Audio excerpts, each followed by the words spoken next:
Shabbat Shalom to everybody here at the Biblical Lifestyle Center, which is, for some reason, we're a little bit lower in attendance today. I think maybe some of the weather and some of the news has been getting to people, but we're going to bounce back.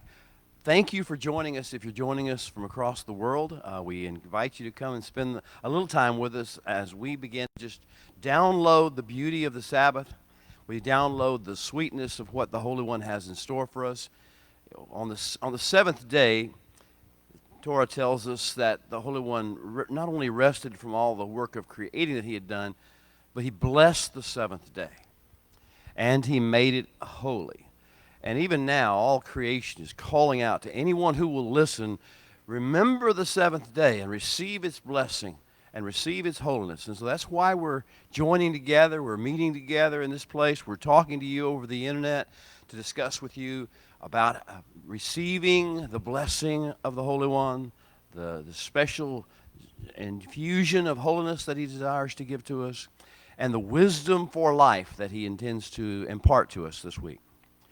We study the Torah according to the annual cycle, and according to the annual cycle, this is the 50th week. This is the Jubilee week. This is a culmination week in many regards. The ultimate epilogue culmination takes place next week with Parsha Nitzavim, but this is getting us to the point of the crescendo of what Torah is all about. So we're at Parsha number 50. It's called Ki Tavo. English translation, as close as we could get, would be if, when, as, to the extent, when you come in, when you transcend, when you transcend into, when you come into the land is what the next word in the text is. The area we're talking about is Deuteronomy chapter 26, verse 1 through 29, verse 8, is it? 29, verse 8. Now, this is always read at this particular season and week of the year. This Parsha Ki Tavo, it is always read in the next to last week before the new creation year begins, before, as is called popularly Rosh Hashanah, as it's called in the Torah Yom Teruah, the day of blowing, the day of shofar sounds. That's coming up in a week, a little bit more than a week. Evening of September 6th is the appointed time we expect for that to take place. So we're entering that, and this Parsha is always read the week before that. There's some reasons that it is specifically designed by the annual cycle creators to do that, because it tells you some themes you need to know, but you need to get ready at least a week ahead of time. You need to be prepared for what you're going to be doing and how this is going to impact you. And the biggest thing that he begins to lay out for us in this Parsha, Moshe is finishing up his grand 6-week tour of all the things that he has learned. He is giving us a tour of all the amazing kingdom of heaven, heavenly courts, visions, wisdom that he has received over the course of his last 40 years of walking with the Holy One. And this is his crescendo. This and next week are the seasons when we begin to get the full extent of the download, and we tremble inside at the power of the revelation that he is releasing. And this week is in this next to last week before Rosh Hashanah, before Yom Teruah, before the day of trumpet blast, because he wants us to get this vision in our mind. Otherwise, we will just struggle and fight with the daily activities, the daily news, the sad things that are happening in the world, the sad things that are happening in our various countries where we live, where you live, where I live. The fact that there is a great separation taking place among the peoples and among the nations. And that great separation is like unto the separation of the wheat and the tares. They grow together. And at a certain stage, when the summer begins to be hot and wilting, or when the weather becomes to be really tough, and when the circumstances become really bad, the wheat is actually growing. It's growing in nurturing ability. It's growing in the glory of the Holy One. It's growing in the fruitfulness of its purpose. And it begins to bow down because of the weight it is carrying. The tares, however, stay strong, stay tall. And you say, oh, the tares are stronger. No, those tares are just stalk. They carry no fruit. They bear nothing of any value, but they're bold and arrogant, and they stand out and they say things, and they spew things, but they have no substance to them. And they turn dark and dreary, and they just stand up in the middle of the field. And those that actually have bear fruit bow down with the weight of the glory and the wisdom of the Holy One and the fruit that they carry for the nurturing of the world. So this is that season of separation. You will either become and manifest to the world as wheat in these difficult seasons, or you will manifest as just another set of tares. Just another empty stalk who makes a lot of noise and looks like they're strong when really they're just decaying and dying from the inside because they have no substance to them whatsoever. And the only thing they carry is destructive seed for a next year's set, a next generation's set of more tares. So you must choose. We must choose at this stage. And this is done, the Tavo message is a message of harvest. If you don't see that in the Parsha, then you really will miss the entire point of Moshe's final messages. He says there is a great and glorious and abundant harvest coming. And this harvest will be the culmination of God's plan for the earth. But there will be many tares that stand up and tell you how horrible it is, how bad everything is, and they counsel fear, and they counsel hate and animosity and hiding and giving up and quitting. He says, no, understand who you are and where you are. The harvest season is coming. In timing, in sequence of timing, Moshe is about to die, but he is going to send forth Joshua, Yehoshua is his real name, into the land and taking the people of Israel, and they will cross on the 10th of Nisan. Moshe will die on the 7th of the month before that, and of Adar. And so there's 30-day period, about 40 days there, he's going to be this transition. And what's going to happen is, before he leaves, Moshe is going to say, when you come into the land, when you go in and you reap the harvest of the land, the harvests of the land. He's going to start talking to you about harvest, and everything he's going to talk to you about is about this fruitfulness of the harvest. But there is a shadow hanging over everything he says. And he told us about that shadow earlier in this book, in the first speech that he gave to us on the plains. Here's the story. We've been here before. We've been on the edge of this great harvest before. We have been here at this time of the year, in the springtime, when the Jordan River is swollen, and the figs are on the trees, and the grapes are on the vines. We've been here before. We've been at this place before. And when we went in, 40 or 12 of us went in, 12 members went in and spent 40 days in the land at that particular time, in Numbers chapter 14. And they saw the fruit, the harvest of the land, the great cluster of grapes that they took from Valley of Eshcol. And they saw the great figs and the great pomegranates in fullness of the land. We were here before. And how did we respond before? We responded. As you recall, we came back, the spies came back, and they had no thankfulness, no gratitude, no joy, no hope, no vision for a true harvest. And they came back and began to tell us how bad the land was, how bad the people were, the tares were, how bad those who, they began to tell us how horrible it was and how horrible our lot in life is. Because we are faced with these challenges and these troubles and these people. And we have been called to be wheat to their tares. And they're bigger than we are. They stand up taller than we are. They're brasher than we are. They make more noise than we make. They carry dark, horrible seeds within them. They spew this negativity. And so what happened is we came and listened to the report of the 10 spies in particular. We had two forerunners, Yehoshua and Caleb. But the others all said this is a horrible land that devours its inhabitants. How can you have a harvest in a land that devours its inhabitants? And so the people said, no, we don't want to go. We'd rather die in the wilderness. And they did. That generation died. So here we are 40 years later, and we're back. We're back again. We have a different generation.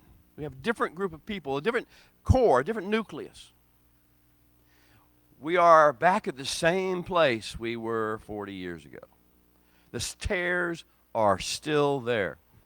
They're still standing up proud and arrogantly and looking so dangerous, and looking so important, and looking like they're so in control of everything. But we have 40 years of experience. We have 40 years of walking with the Creator of the universe through every challenge known to humanity and far, far beyond. And so as we look across the Jordan River, as we look into the situation and the harvest time that God has ordained for us in our day, in our way, in our time, there is no going back, and there is no fear of tares or the diseases they throw at you or the lies that they tell you or the plans and schemes they make up against you. This is the time of the harvest. This is the time for those who will stand up, the core, the remnant, to stand up and say, you will not lie to me. You will not let the slander affect my ways or my life. I have a different testimony. I have a different story to tell than what's on the news. I have a different joy within my heart than you want to give me through the things that you throw at my way. I have different source of shalom than you will ever know, unfortunately. Now that's the message of this parsha, Parsha ki Tavo. And so it begins with this phrase, V'haya ki Tavo el haaretz asher Adonai Eloheka noten lecha nechala. And it will come to pass when you have entered the land that the Holy One has assigned to you in stewardship. And then we will spend some time reading about what we're to do and what we're to say and why it's different this time. Why our whole attitude must be different this time. Why what we are approaching, which still has the same tares with their heads stuck up in the air, shouting all the nonsense and the lies and the anger and the violence and the threats that they breathe out at you. While they're still there, we're not the same ones who turned tail and ran. We're not the same ones who didn't understand how powerful and great our God is, who didn't understand the beauty of His calling and the inevitability of His success and His victory. We now understand that, do we not? We now understand that whatever the world tells you, the Holy One's words are what matters. The Holy One's ways are what will be accomplished. And all the tares will die, and they will rot, and we will still be here.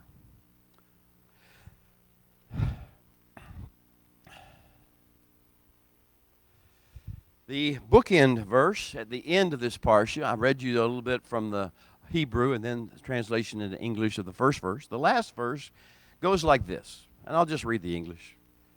You are to keep the words of this covenant. This is our strength.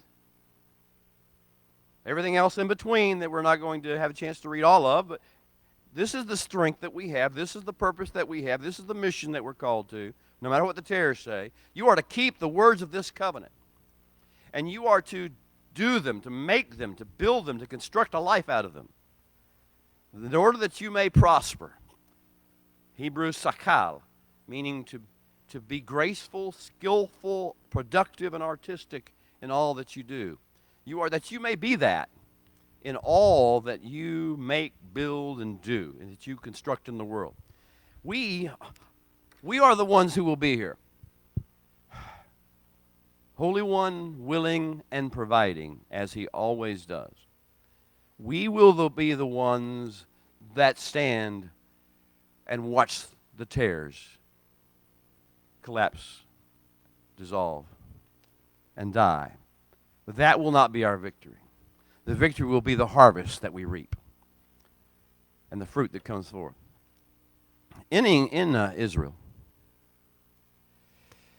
there are basically 7 harvests, 7 crops that are known biblically. In Deuteronomy 8, he tells us the 7 main species of harvest in Israel. This is an agricultural aspect of a spiritual reality. And one of them, the first one really is not mentioned here in the Torah, but it's mentioned in the prophets. And it's the flowering of the almond, the first sign of the harvest. Comes early in the year, at the time of Adar. And it is the flowering of the almond, and it is the promise that everything else will come. So in the month of Adar, in the time of the former rains, we have the harvest, the almonds in bloom, and they begin to put on their fruit. And then we have the harvest of the barley in Aviv, the first month of the biblical year. Aviv, Nisan, as you call it, and that is the harvest of the lowest levels of grain, the barley. And then we have 2 months pass, and the month of Sivan in the 3rd month of the biblical year. That's the wheat harvest. We have the next level of harvest. So we're going from just a proof of a blossom, a proof of a promise, into actual beginning, the first level of harvest, which was the barley. Now we're up to the 2nd level of harvest, which is the wheat. And then we began in beginning with Sivan all the way through Tishri. The grapes begin to come on the vines. So for several months, and different varieties produce at different times, but we have grapes from the springtime, we're getting into the heat of Sivan, all the way up to now, which is Elul, and then into Tishrei, the late summer. And then we have the figs coming on. There's 2 really crops of figs based upon your species and the tree, and those come on in the middle of the heat of the summer, Tammuz and Av. And then we have the pomegranates.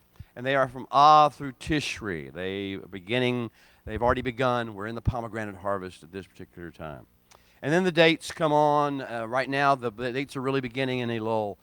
They are here. And now we will have the Feast of Ingathering, the Feast of Tabernacles shortly. And then we will have an ultimate harvest, the final harvest, the great harvest, the visioned harvest. And that's the olive harvest and the harvest of the oil.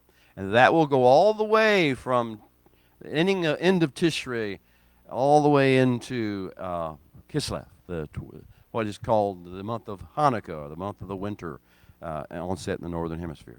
These are the harvests. We have layers of harvest. Each year, each season, we get different things, different aspects of the kingdom of heaven being released, different aspects of his goodness and his mercy being released into our world. And we need to do what we're harvesting.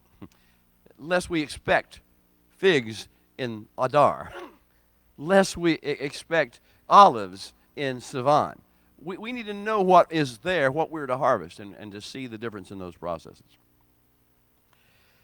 Does anybody really know what time it is? We live in a world that has disconnected largely from the agricultural cycle. From seed time and harvest, from summer and winter, the things that the Holy One said he was going to provide to us to keep us in line and keep us moving forward, most of us have connected more to a television set, a computer screen, or something else, some kind of a cell phone, to tell us what life is about, rather than watching the Creator tell us what his ecosystem is producing and what his ecosystem is doing at a given time. So does anybody now even know what time it is? How close we are to the ultimate harvest. How close we are. How the tares have reached this place because it's their time, but it's only their day. And how the harvest is coming. Another little song, I said, does anybody really know what time it is? From Chicago. And how's another one? Maybe it's the time of year, and maybe it's the time of man. Crosby, Stills, Nash & Young. Different year, different scenario. But this is this. Do you know what time it is in your life? Do you know what time it is in the world around you? Do you know why what is happening is happening? Do you understand this is just part of the harvest seasons? Don't freak out about what you're hearing. We can grieve, and we do. And I spent a few hours yesterday trying to keep the tears out of my eyes. Looking at pictures of young men, precious lives, thinking of widows, newly widowed, fatherless children, thinking about bereaved parents, siblings, brothers in arms. Not a very enjoyable moment. And to those in foreign countries who are struggling under your own severe challenges of terrors, this message is to you from your friends in America who know the Holy One. Whatever our leadership has said and however weak they are and appear, whatever devastation they appear to be causing, be assured of this. There is a strong, powerful remnant within the United States of America, as there is in Australia, as there is in New Zealand, as there is in the Philippines, as there is in the Great Britain, as there is in Israel, as there is in Canada, and as there is in Mexico. There is a strong, powerful remnant who are not listening to the tares, not fearing what they have to say. And while our leadership or the people that are in government may not be able to help you or support you or inspire you, the Creator of the universe wants you to know that you are not alone. That throughout this world, throughout the planet, He has His servants. And with the help and the strengthening of the Holy One, we will not only survive, we will overcome. We will be the people we were created to be and do the things we were created to do. We will be His servants all across the nations. So be assured, whatever the leadership says or does, however weak they appear or however weak they are, there is a strong, strong remnant just rising, just coming awake, just realizing they've poked the bear.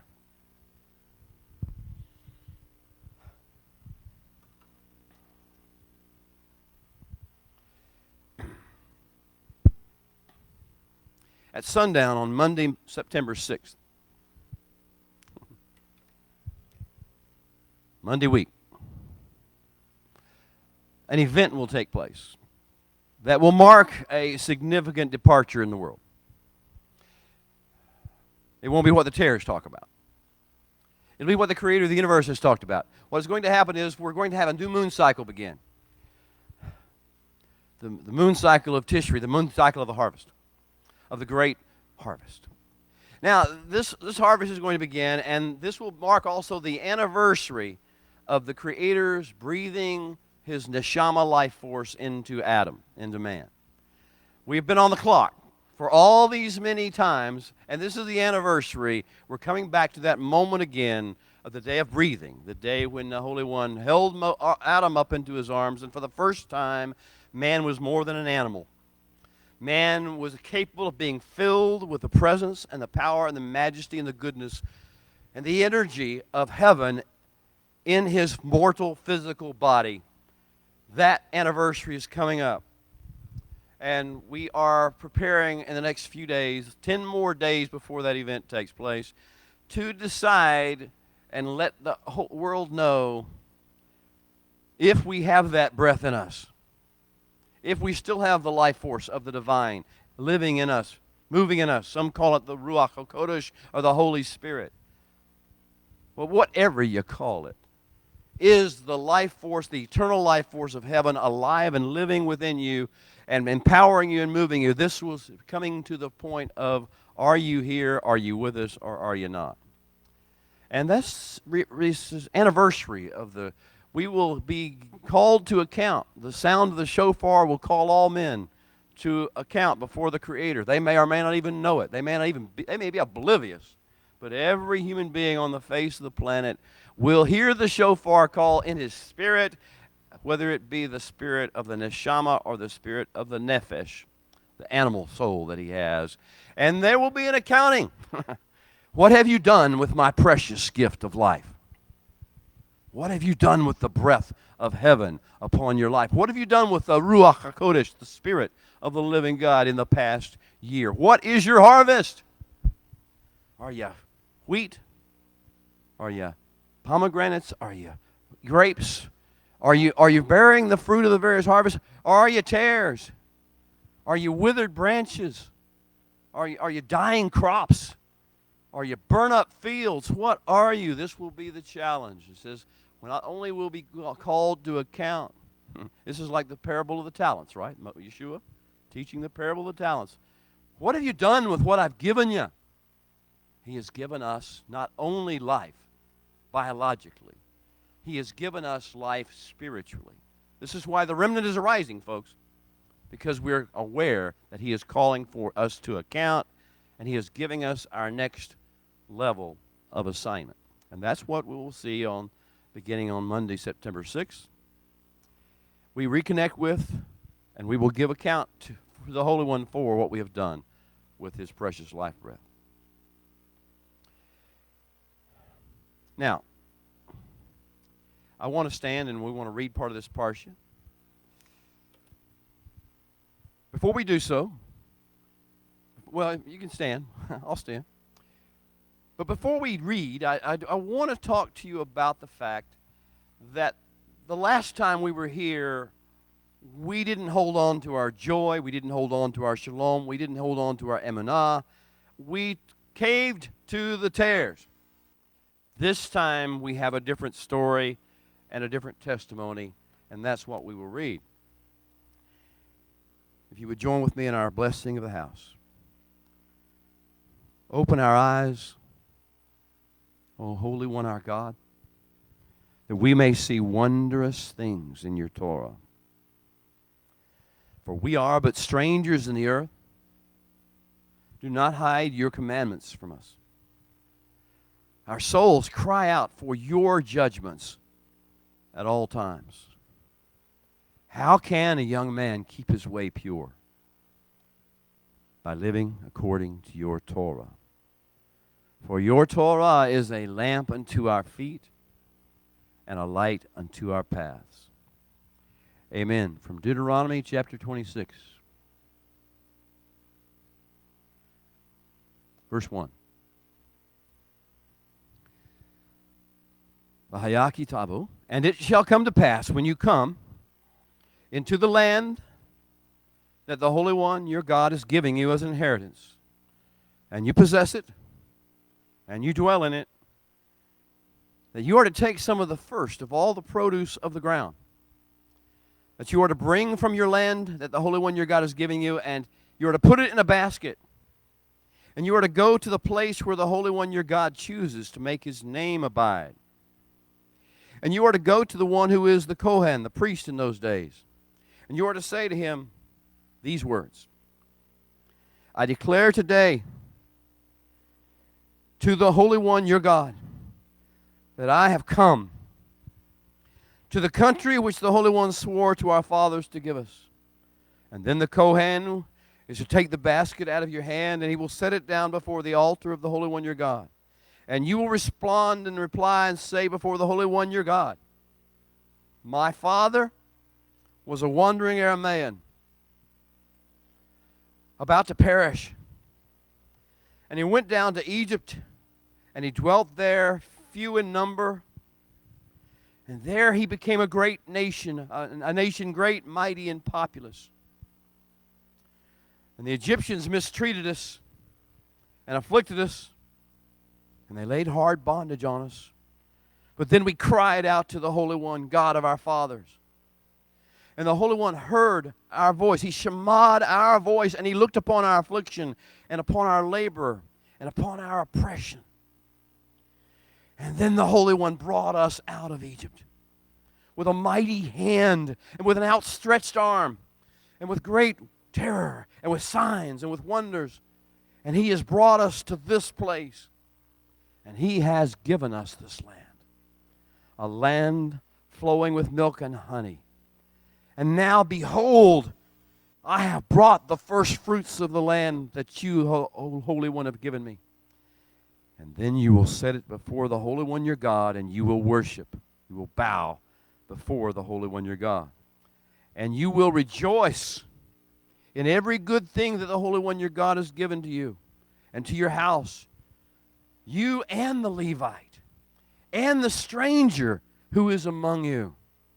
And when you have finished laying aside all the tithe of your increase in the 3rd year, the year of tithing, and you have given it to the Levite and to the stranger and to the fatherless and to the widow, in order that they may eat within your gates and be filled, then you are to say before the Holy One your God, I have removed the holy tithe from my house, and I have given them to the Levite, the stranger, the fatherless, and the widow, according to all your instructions that you commanded me. I have not transgressed your commandments, nor have I forgotten them. I have not eaten any of it when I was in mourning, nor have I removed any of it for an unclean use, nor have I given any of it for the dead. I have shemad the voice of the Holy One my God, and I have done according to all that you have commanded me. Now look down from your holy habitation from heaven, and bless the people Israel, your people Israel, and the land that you have given us, just as you swore to our fathers, a land flowing with milk and honey. Amen. You may be seated.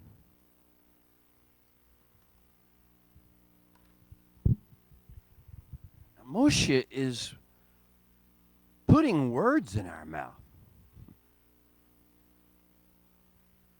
He says, your last testimony was not good. So let me put words in your mouth that you will know how to respond to this timing better. Last time you talked about the giants in the land. Last time you talked about how the land devoured its inhabitants. Last time you talked about how the land was not a land flowing with milk and honey. Last time you talked about how afraid you were and how you couldn't handle it and you couldn't be victorious. Last time you were here at this stage.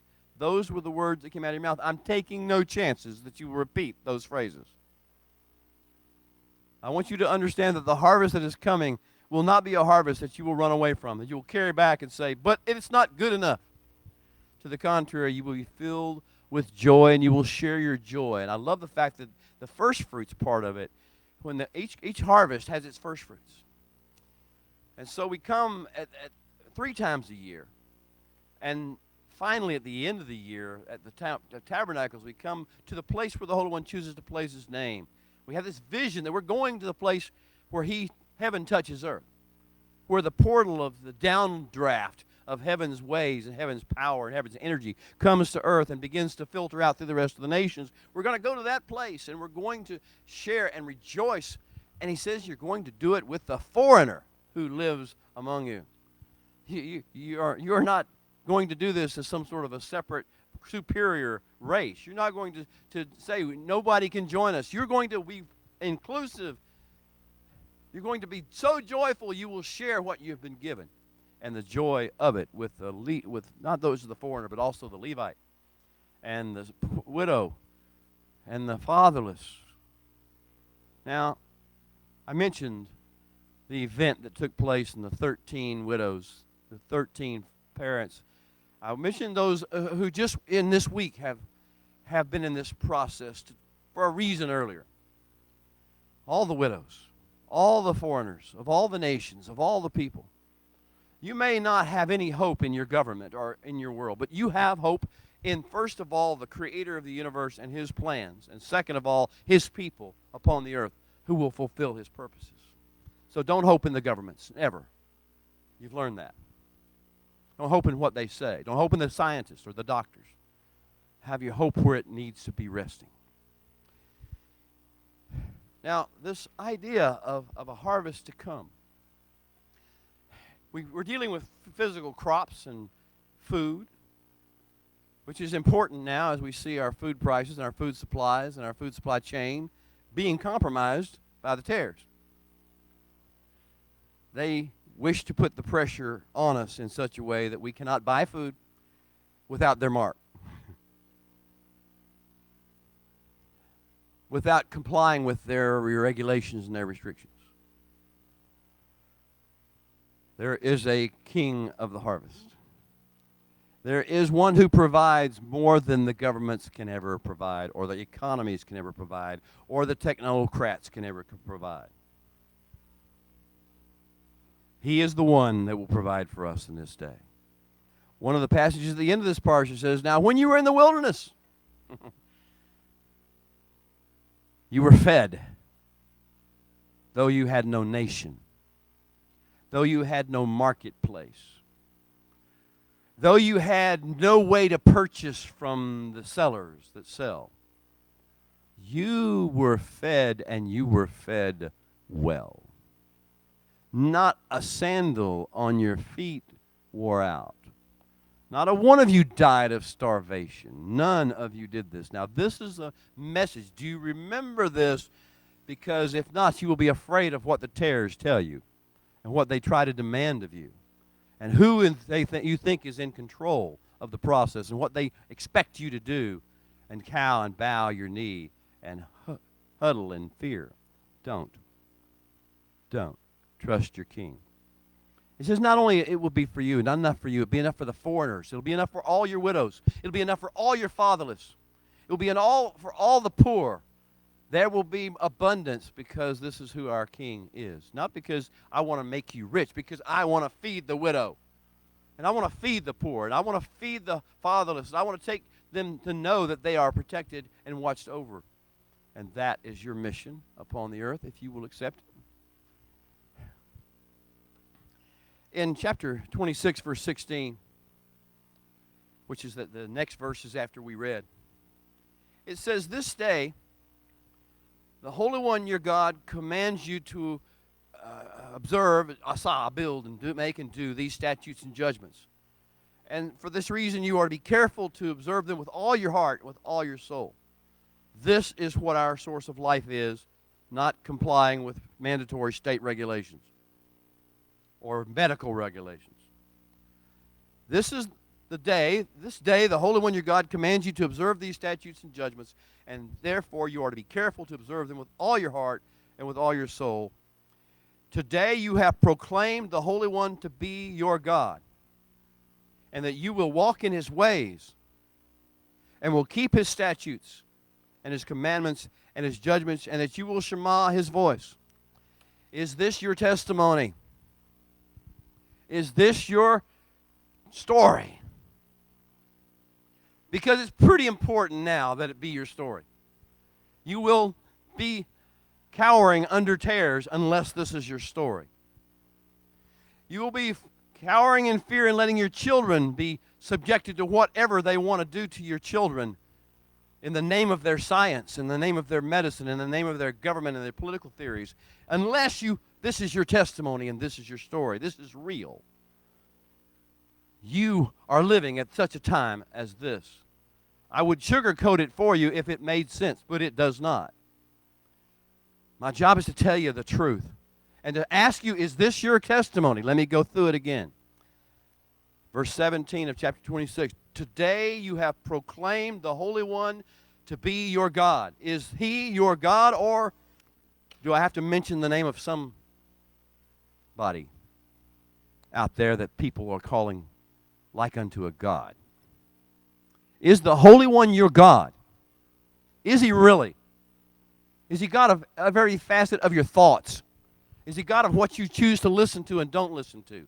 Is he God of what you choose to ingest and take into your digestive system and what you don't? Is he God of what you choose to inject into your body and what you don't? Is he God of that, or is he not? Because if he's not God of those things, then he's not your God. This is not your testimony. This is not your story. You may have all sorts of fancy beliefs and doctrines and creeds, but this is not your story unless he's God of every facet of your life.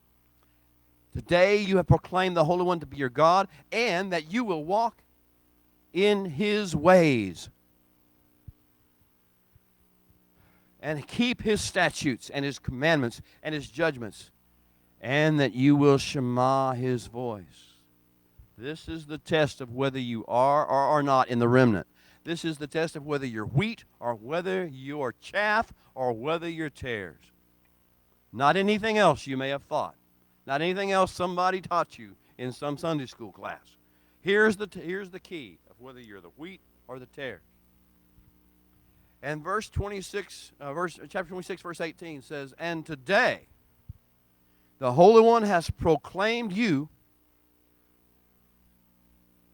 to be his special people, just as he promised.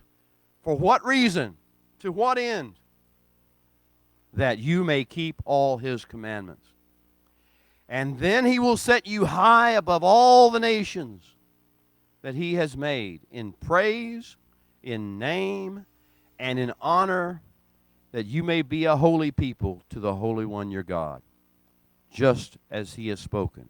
A holy people, an Am Kadosh, a people who exude the energy of the radiance of heaven, a people who not just look better, nicer, cleaner than other people. No, I'm talking about who actually are feeling the pulses and the energy of the heavenly courts. Holy, holy, holy is the Holy One God Almighty. The whole earth is filled with his weightiness, his glory. Are you resonating with that? Is that who you are? Are you coming to that place? Well, it's not based upon anything other than whether you surrender your heart to him, to his voice, and to his instructions for living. This is Moshe's Psalm 119. Psalm 119 is David's cry out. This is my love song to the purpose for which I was put on earth, the mission I was given, which is to walk in the Torah, to walk in the Holy One's ways, to exude and to honor him in all my things, and to become his greatness upon the earth. That was David's Psalm 119. We read from it earlier. That was part of our blessing of the house. How can a young man keep his way pure? Open our eyes, O Holy One, that we may see wondrous things from your Torah. We are but strangers in the earth. Do not hide your commandments from us. This is part of the love song of David to the Torah and to the lifestyle of that Torah. But here we are in Deuteronomy 26, 27, 28, and 29, and this is Moshe's love song to the Torah that he was given the privilege of birthing into the earth, giving from the very voice of the Holy One into our voice. Now, we're going to see that Moshe wants to put words in your mouth. The testimony, the vocabulary, the speech that we make is critical at this stage in time. I know that we have reached an era in technology where most of our communication is handled electronically now. It's handled on social media. It's handled through emails and texts. It's handled through different writings, but not necessarily so much face-to-face anymore. But whatever source or whatever technology we may use, however we may communicate in a style, the substance of what we communicate needs to be what Moshe put into our mouths, the words that he put into our mouths. And so I ask you these questions. Are you thankful? Are you thankful for the gift of life? Are you thankful for the breath of the Creator of the universe upon your life? Are you thankful for the signs and the wonders, the miracles He's performed to get you to this place?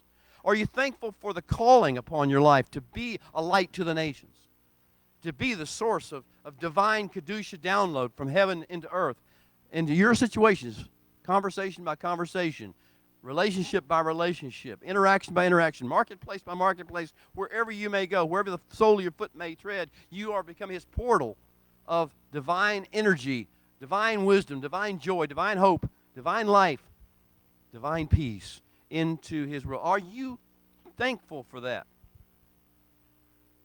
I didn't ask you if you're sad about what bad things are going on. I didn't ask you if you were outraged about how evil is seeming to triumph. I didn't ask you if you were afraid of the tares and the noises they make. Forget all that for a few moments. The issue, it goes way beyond that. Deep in the soul, deep in the deepest parts of your being, is something arising within you saying, no, I am not angry. Oh, I am not afraid. No, I am not fearful. No, I am not sad. I am thankful. I am joyful.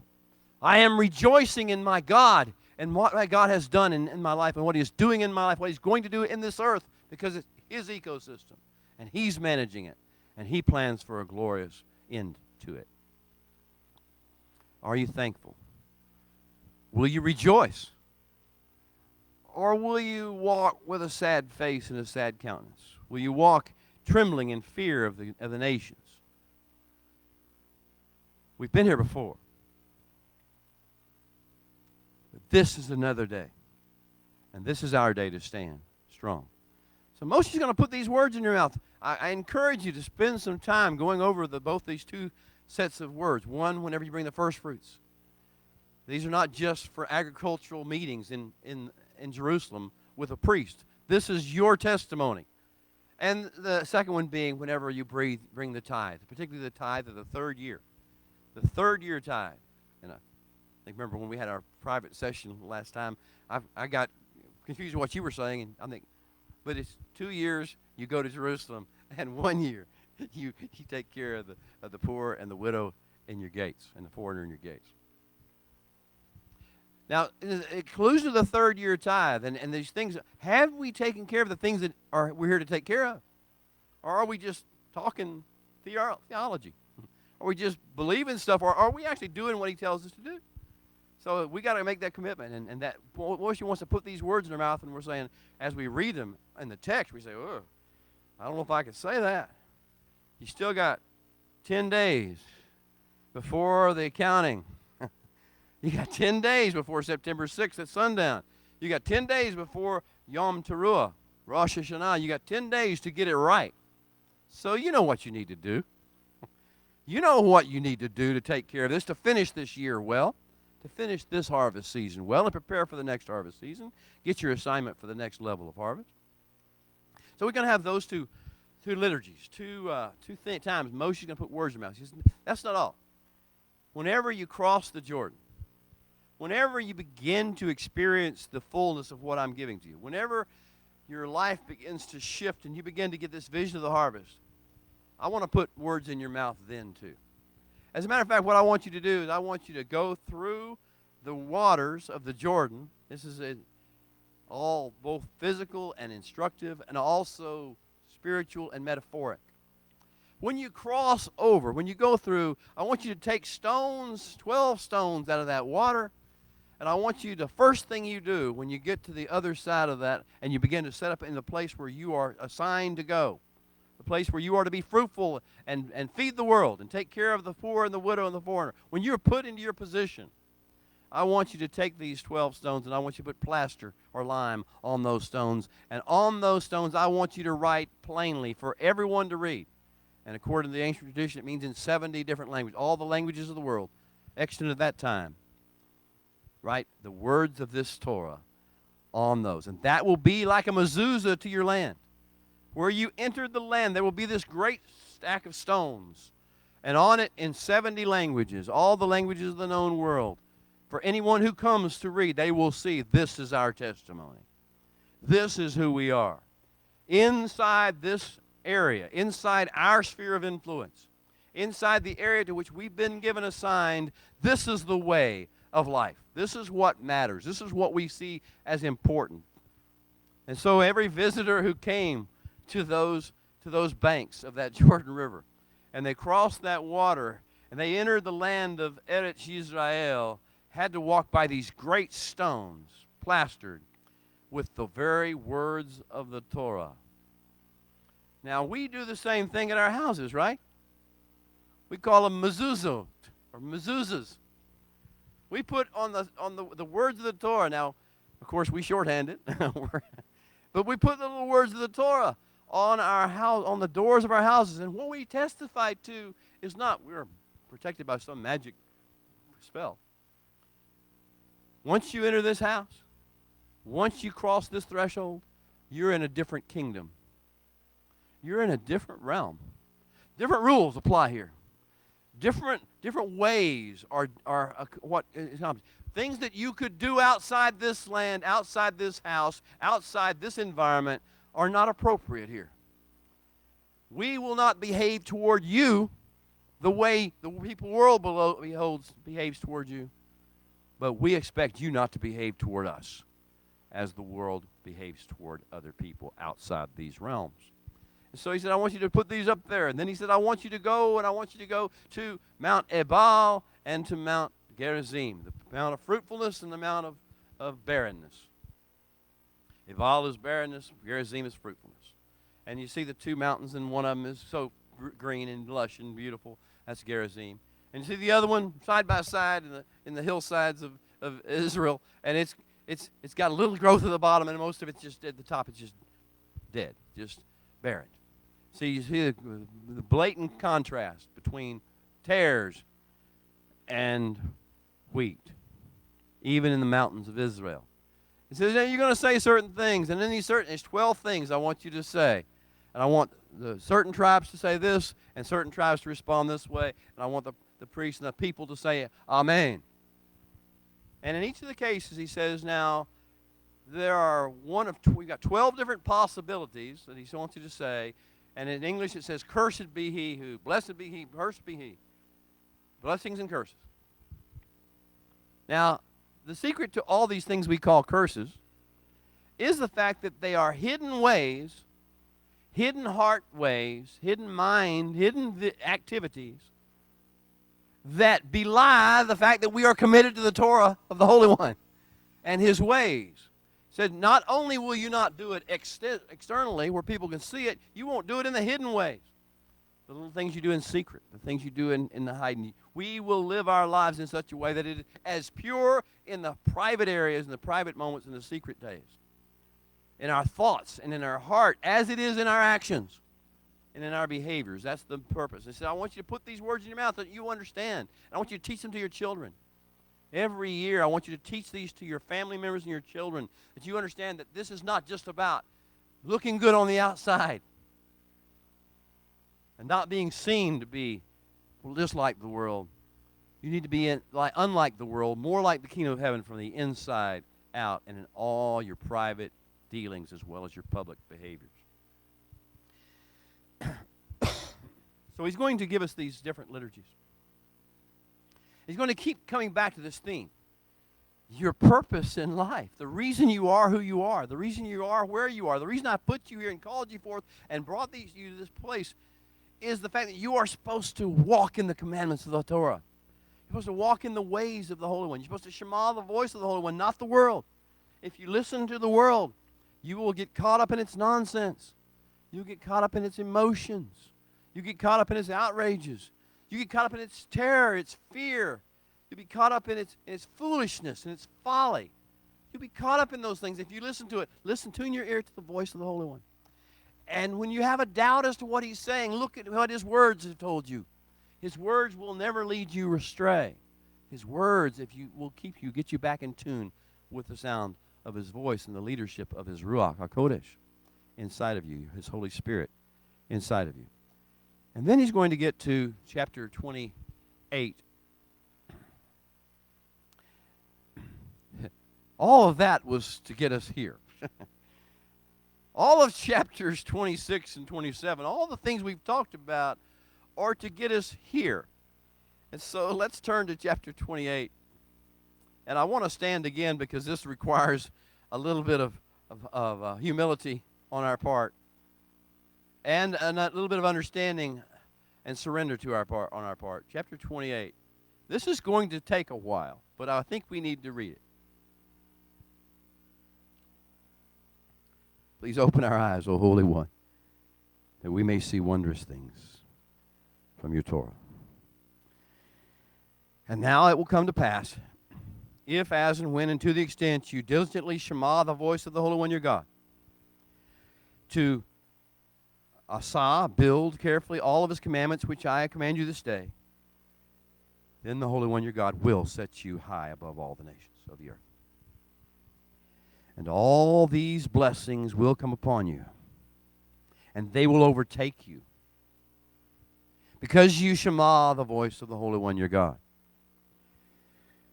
Blessed will you be in the city, and blessed will you be in the country. Blessed will be the fruit of your body, the produce of your ground, the increase of your herds, the increase of your cattle, and the offspring of your flocks. Blessed will be your basket. Blessed will be your kneading bowl.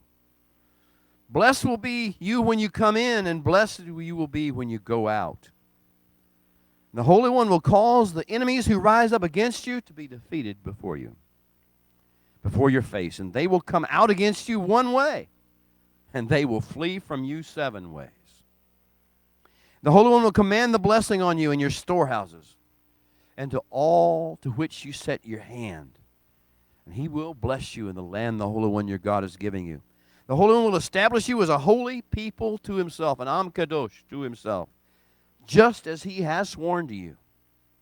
If, as, when, and to the extent you keep, treasure, cherish, guard the commandments of the Holy One your God, and walk in his ways. And then all the peoples of the earth will see that you are called by the name of the Holy One, and they will have fear of you. And the Holy One will grant you plenty, abundance of goods in the fruit of your body, and the increase of your livestock, and the produce of your ground, and the land that the Holy One your God has sworn to you, give you. And the Holy One will open up to you his good treasure houses, the heavens, to give the rain in your land, to your land in its season. And he will bless all the work of your hand. You will lend to many nations, and you will borrow from none. And my computer just died. He will make you the head. Thank you. Thank you, Deb. All right. Yes. He will make you the head and not the tail. And you will be only above and not below, if, as, when, and to the extent you shema to the instructions, the mitzvot of the Holy One your God that I am commanding you today, and are careful to do them. And if you do not turn aside from any of the words that I am commanding you today, to the right, to the left, to go after other gods in order to serve them. Selah. Take a deep breath. We're not sitting down yet. That's what is in store. That's the vision of the harvest. But there is another alternative. There could be a different end. Selah, the beauty of what he has in store for us, what he has planned for us, what he promises us, what he will do for us. But it is a big if. The hanging if is in the air, and it begins with verse 15. But if you will not shema the voice of the Holy One your God, to take care to do all of his instructions and his statutes that I am commanding you today, then all these curses will come upon you, and they will overtake you. Cursed you will be in the city, and cursed you will be in the field. Cursed will be you in the basket, and cursed will be your kneading bowl. Cursed will be the fruit of your womb, and the produce of your soil, and the increase of your herd, and the young of your flock. Cursed will you be when you come in, and cursed will you be when you go out. The Holy One will send on you cursing, confusion, and frustration in every undertaking of your hand that you do, until you are scattered and perish quickly because of the evil of your deeds by which you have abandoned me. The Holy One will make the plague cling to you until he has put an end to you from the land that you are going to possess. The Holy One will strike you with weakness, with fever, with inflammation, with fiery heat, with sword, with blight, and with mildew, and they will pursue you until you perish or are scattered. And the sky above your head will be turned to bronze, and the earth beneath you to iron. And the Holy One will make the rain of your land powder and dust, and it will come down on you from the heavens until you are scattered. And the Holy One will bring you to defeat before your enemies, and you will go out one way against them, but you will flee 7 ways before them. And you will become a horror to all the kingdoms of the earth, and your carcass will be as food for every bird of the heavens and the beast of the earth, and there will be no one to frighten them away. And the Holy One will strike you with the boils of Egypt, and with hemorrhoids, and with scabs, and with itching, and from which you cannot be healed. And the Holy One will strike you with madness, and with blindness, and with confusion of heart. And you will grope at noon as the blind person gropes in darkness. And you will not prosper in your ways, and you will be only oppressed and robbed all the time. And there will be no one to save you. You will become engaged to a woman, but another man will sleep with her. You will build a house, but you will not dwell in it. You will plant a vineyard, but you will not put it to use. Your ox will be slaughtered before your eyes, and you will not eat of it. Your donkey will be stolen in front of you, and it will not be returned to you. Your sheep will be given to your enemies, and you will have no one to save you. Your sons and your daughters will be given to another people while your eyes look on, longing for them all day long. But your hand will be powerless. A people you do not know will eat up the produce of your soul and all your labor, and you will be only oppressed and crushed all the time. You'll be driven mad by the sign that your eyes will see. Whew. Verse 35. The Holy One will strike you on the knees and the thighs with severe boils, from which you cannot be healed, from the sole of your feet to the crown of your head. The Holy One will bring you and the king over you, the king you set over you, to a nation, the Holy One will bring you and the king you set over you to a nation that you and your fathers have not known. And there you will serve other gods in wood and stone. You'll become a horror, a proverb, and a byword among the peoples where the Holy One will drive you.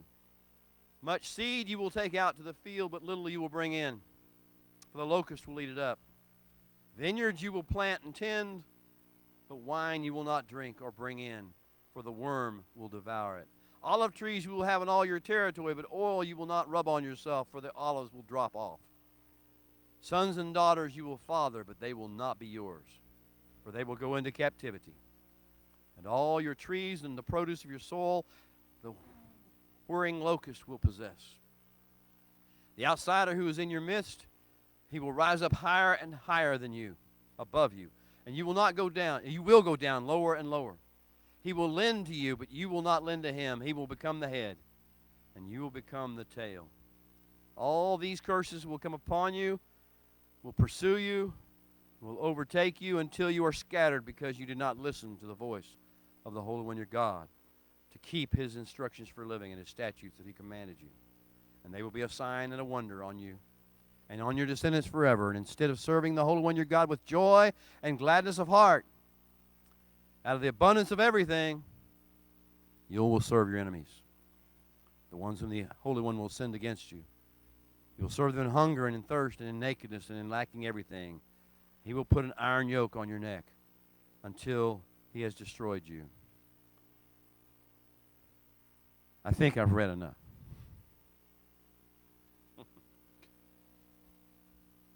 It goes on. You may be seated. Now perhaps you will understand a bit of the intensity I showed at the opening few moments of this lesson today. You have two choices available to you, and they have dire consequences. This is not a game. This is not a drill. The choice looms before you even at this very moment, and the choice is critical to you, but not just to you. To your household, to your wife, your husband, to your father, your mother, to your children, one by one, of all ages, to your grandchildren if you have them, to your friends and your neighbors, to the poor within your gates, to the foreigner who comes to dwell among you and live near you, to the widow and to the fatherless over whom you have ability to bless. This is a critical moment, the critical juncture. As I like to say, Moses has us exactly where he wants us right now.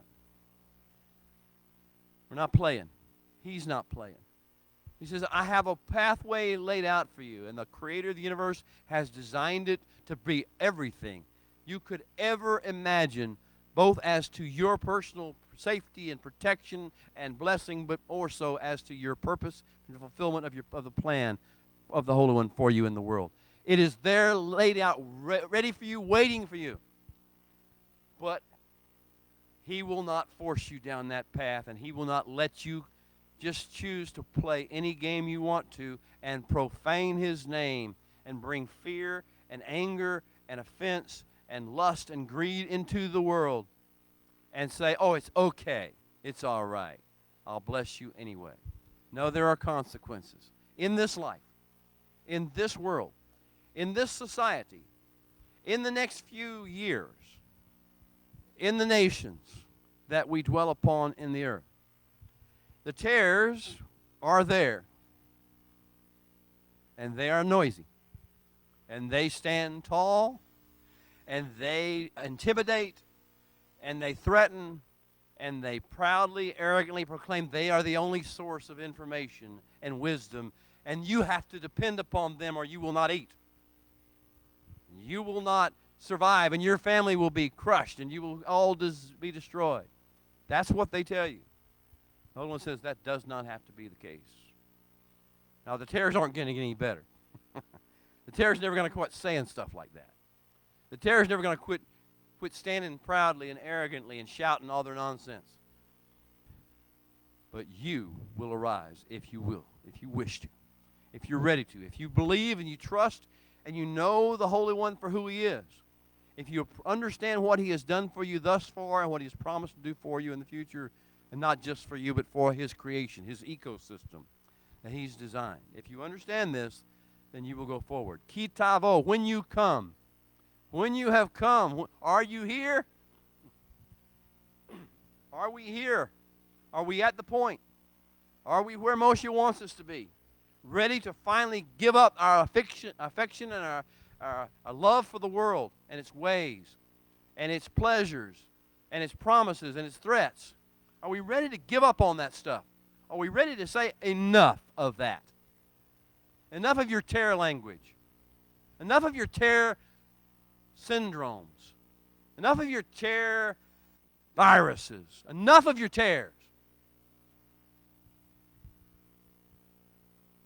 We are the servants, the children, the beloved ones, the holy people of the Creator of the universe. And we will not only survive, all nations will come to our light. Our haftarah this week is from Isaiah chapter 60. Arise and shine, for your light has come, and the glory of the Holy One has arisen upon you. It's like the wheat in the field.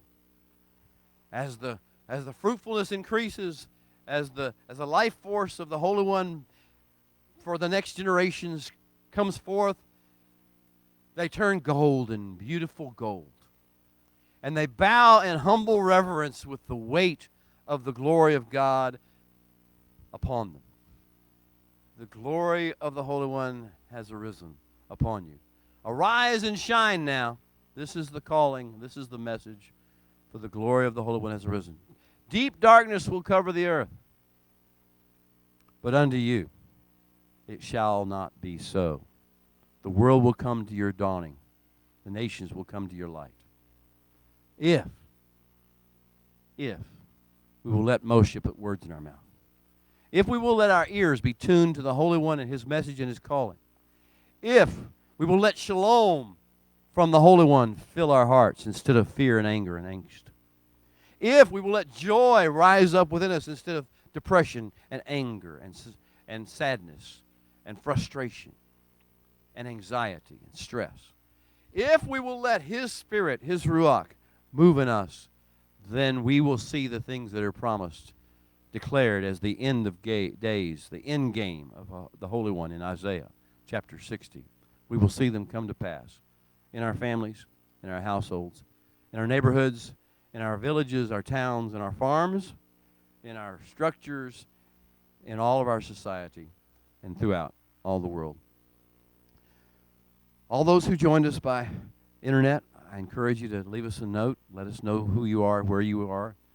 Any notes or comments or questions that you may have, anything you wish to say, please do that. We so enjoy knowing we're connected with the remnant and other nations. If you joined for the first time, you've never seen us before, let us know that, and we'll bless you and pray for you. We love you. Thank you all for being here. Thank you all for this Sabbath morning. Draw down the energy that the Holy One has placed in you of the promises He's given. But be cautioned about the warnings that He's given as well. Amen. See you next week.